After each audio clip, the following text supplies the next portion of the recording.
7h44, estamos de volta com a presença do secretário de Saúde do município de Campos, Dr. Paulo Irano, Arnaldo Neto.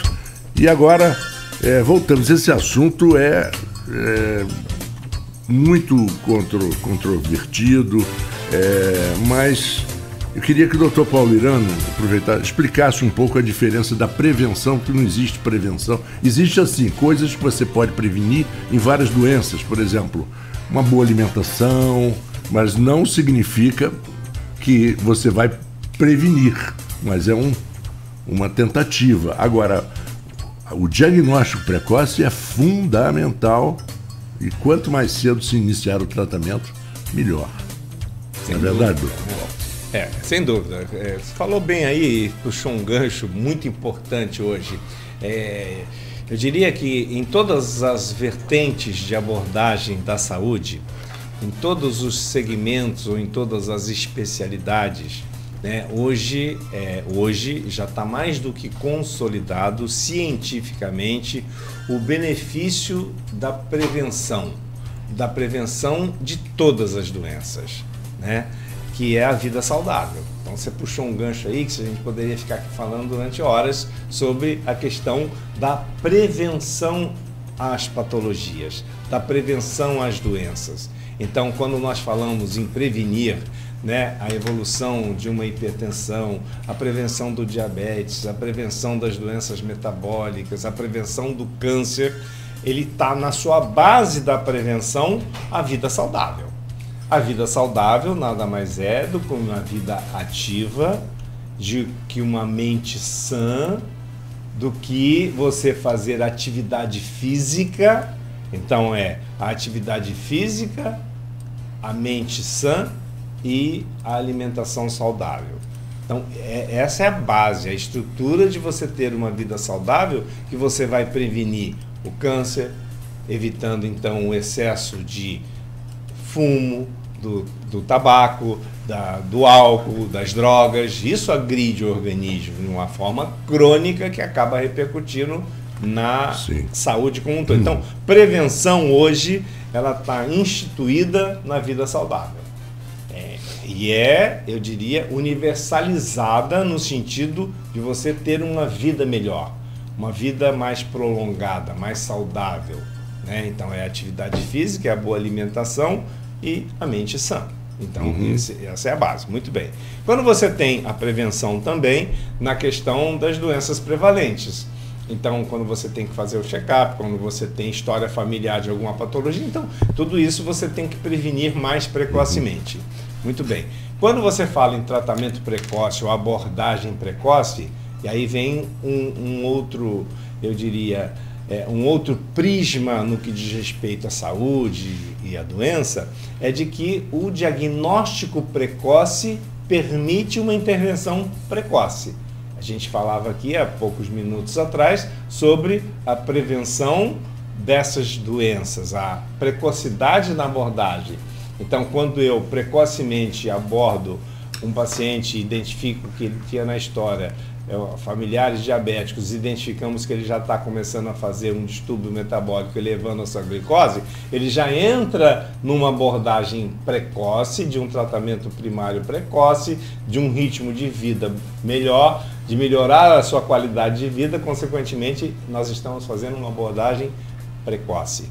Quando eu faço uma abordagem nesses eventos, por exemplo, Outubro Rosa, agora o Novembro Azul, em que eu alerto para a possibilidade dessas doenças, consigo evidenciar numa fase precoce ainda assintomática, eu faço uma abordagem e um tratamento precoce que a efetividade desse tratamento ele será de muito maior sucesso no sentido da linha do tempo futura, em que eu posso abordar e tratar e curar essas doenças. Então, uma grande maioria hoje dos tipos de cânceres, quando você aborda precocemente, identifica precocemente, a gente consegue tratar e curar precocemente. Quando você identifica numa forma mais avançada, aí tem escalas de resposta que são também variáveis conforme a pessoa, em que você poderá fazer uma abordagem, ter uma boa resposta positiva e prolongar, vamos dizer assim, esse tempo de vida, né, mesmo com a doença presente. O senhor, como médico, o senhor tem, digamos, vamos, apenas um exemplo, 1000 pacientes de um tipo de enfermidade. O senhor não cria sua própria estatística? O senhor não cria sua própria pesquisa? E essa pesquisa ela não pode ser considerada correta se o senhor curou 998? O que acontece? Quando você fala em pesquisa, você tem que ter métodos científicos, claro, que não apenas estatísticos, né? Tem uma série de intercorrências, abordagens e variantes, na verdade, que você poder afirmar algo de resultado da sua abordagem. Essa que é a verdade. Existem abordagens e análises empíricas do achismo. Não, eu acho que deu certo, eu tratei e foi por acaso.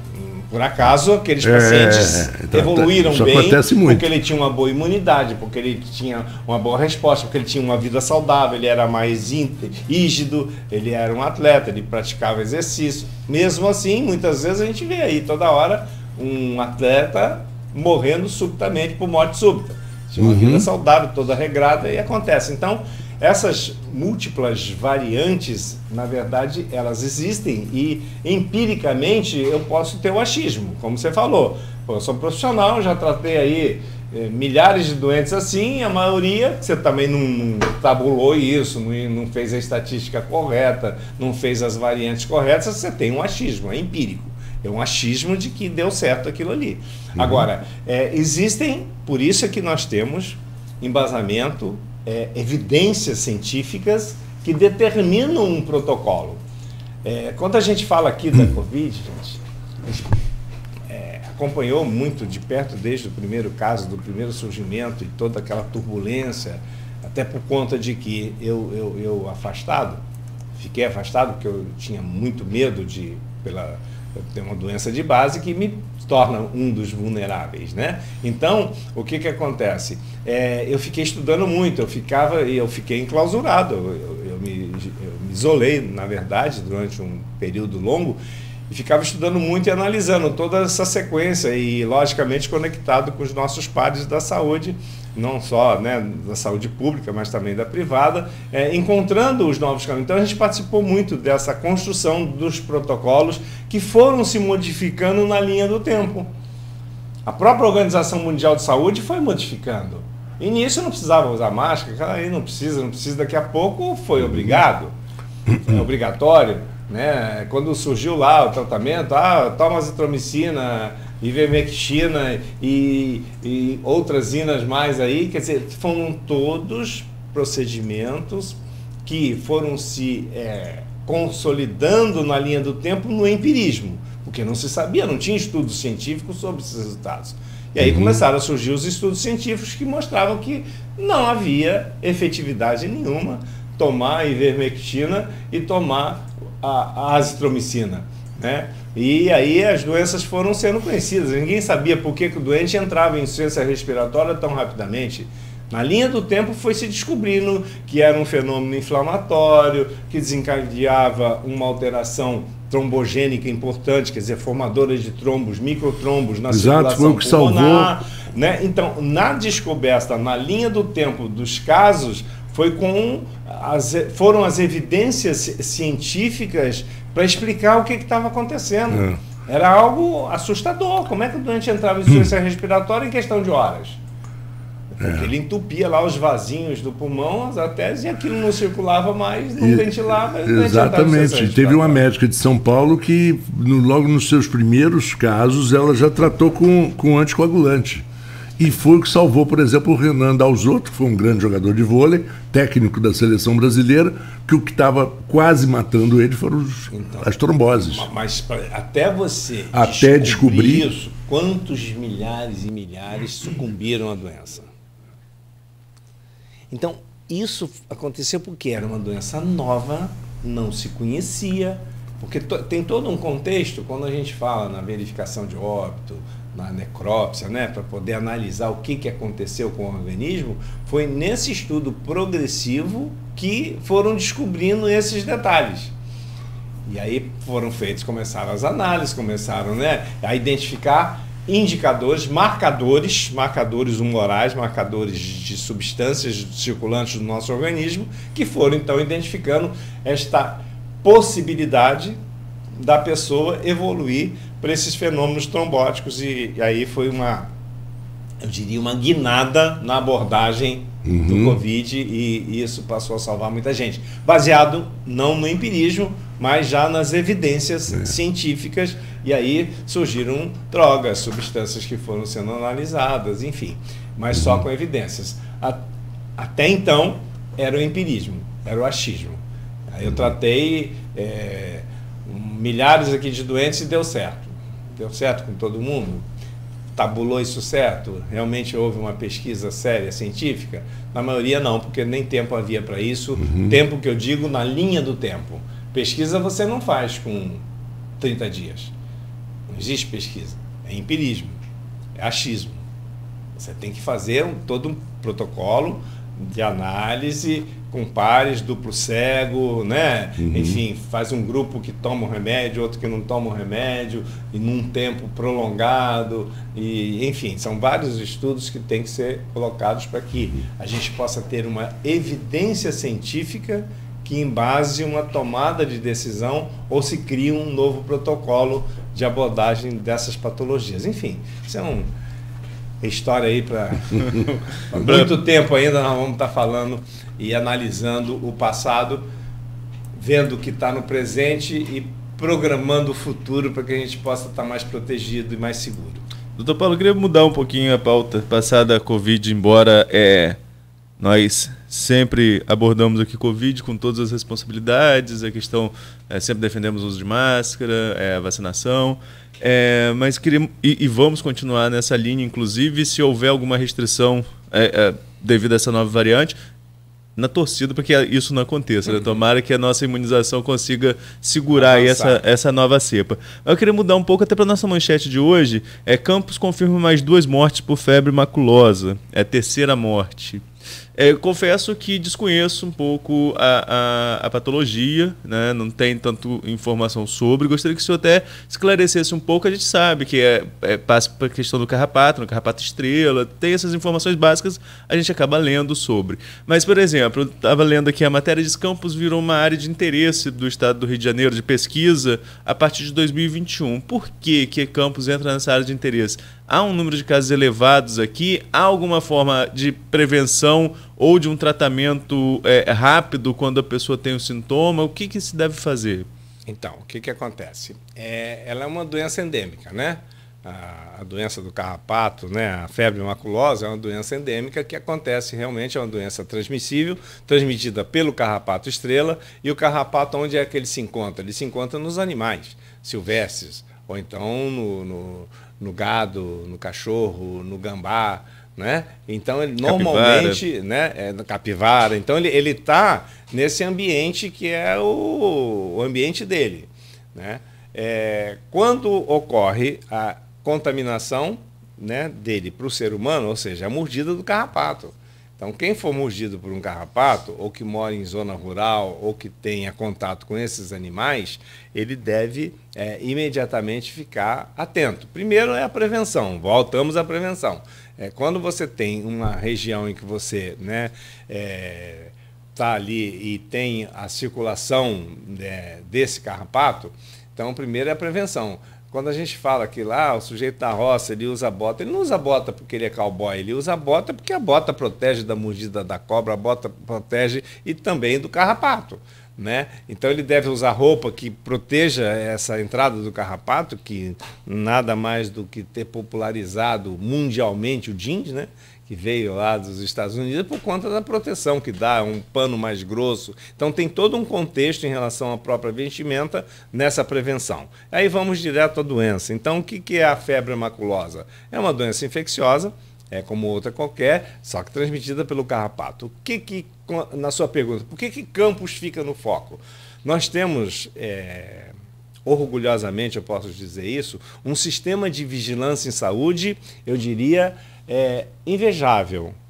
desde a época em que, na abordagem nossa em relação à dengue, em relação às ações nossas do mata-mosquito, né, da gente, dos mutirões feitos, sempre houve esta vigilância epidemiológica em saúde muito atenta. Então, Campos se prima pela identificação precoce dessas patologias. Porque a gente tem o setor, que é o setor lá da dengue, né, que já há muitos anos, e reativamos, inclusive, que estava fechado, reativamos lá com o doutor Luiz José, que é um polo de identificação das doenças infecciosas, né, e parasitárias. Então, esse é um fato importante. Então, quando nós identificamos, a gente identifica muito precocemente e toda a nossa equipe da saúde tem uma conexão muito grande com a Fiocruz, inclusive com muitos trabalhos científicos já desenvolvidos com a Fiocruz em Campos dos Goytacazes. Então, a gente tem uma estrutura de vigilância epidemiológica muito fortalecida e muito atenta. Então, sempre que identificamos um caso, o que você tem que fazer quando você identifica uma doença infecciosa num local, né, num território, seja ele qual for? Então, automaticamente você tem que fazer o que a gente chama de bloqueio epidemiológico, que é o bloqueio, vão as equipes, que aí engloba o CCZ, engloba toda a estrutura da vigilância nossa epidemiológica, no sentido de ir lá para poder identificar o foco, esterilizar, fazer a dedetização dos lugares, seja qual for a doença. Dentre elas, a questão da febre maculosa e a presença do carrapato. Então, vão para ali, naquele território, e faz aí uma busca ativa de orientação e de abordagem. Muito bem.